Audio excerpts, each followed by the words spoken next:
Halogen bulbs ఇవి incandescent lights కన్నా ఇంకొంచెం బెటర్ వెర్షన్లో ఉంటాయి.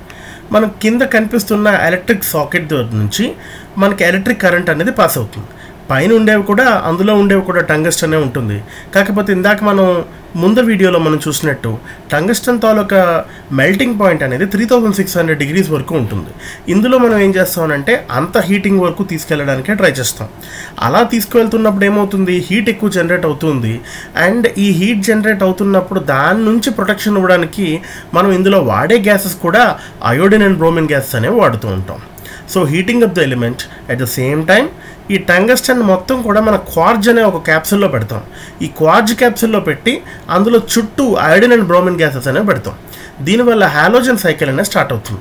ఈ పార్టికల్స్ ఎప్పుడైతే మండుతూ ఉంటాయో దాని నుంచి వచ్చే ఈ హాలోజన్ తాలూకా వచ్చే ఫ్యూమ్స్ అనేవి అక్కడే తిరిగి మళ్ళీ రీడిపాజిట్ హాలోజన్ సైకిల్లోకి వస్తాయి. సో ఈ క్వార్జ్ క్యాప్సూల్లో వచ్చేవన్నీ కూడా మళ్ళీ రీయూజ్ అవుతూనే ఉంటాయి. దానివల్ల ఈ లైట్ అనేది ఎక్కువ కాలం మండే అవకాశం ఉంటుంది. దానివల్ల హయ్యర్ లూమినస్ ఎఫిషియన్సీ ఉంటుంది పాత ఇన్కాండిసెంట్ లైట్స్ కన్నా. అందువల్ల హాలోజన్ లైట్స్ అనేవి 2500 అవర్స్ పనిచేస్తూ ఉంటాయి. కంపారిటివ్గా చూసుకున్నట్టయితే మన పాత బల్బుల కన్నా అవి మహా అయితే 800 నుంచి 1200 గంటల వరకు మాత్రమే పనిచేస్తాయి. హాలోజన్ లైట్స్ అయితే హయ్యర్ టెంపరేచర్లో కూడా పనిచేస్తాయి. మనం హాలోజన్ లైట్స్ని హయ్యర్ టెంపరేచర్లో వాడడానికి మాత్రమే చేస్తాం. ఇన్కాండిసెంట్ లైట్లలో కూడా హయ్యర్ టెంపరేచర్ని వాడవచ్చు. కాకపోతే అది మహా అయితే 3000 డిగ్రీల వరకు వెళ్తే హీట్ టెంపరేచర్ ఇంకా ఎక్కువ పెరిగిపోతుంది, బల్బు బ్లాస్ట్ అయ్యే అవకాశం ఉంటుంది.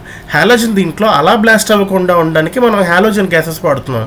అది రీయూజ్ అవుతూనే ఉంటుంది కాబట్టి లైఫ్ అనేది ఎక్కువ పెరుగుతూ ఉంటుంది.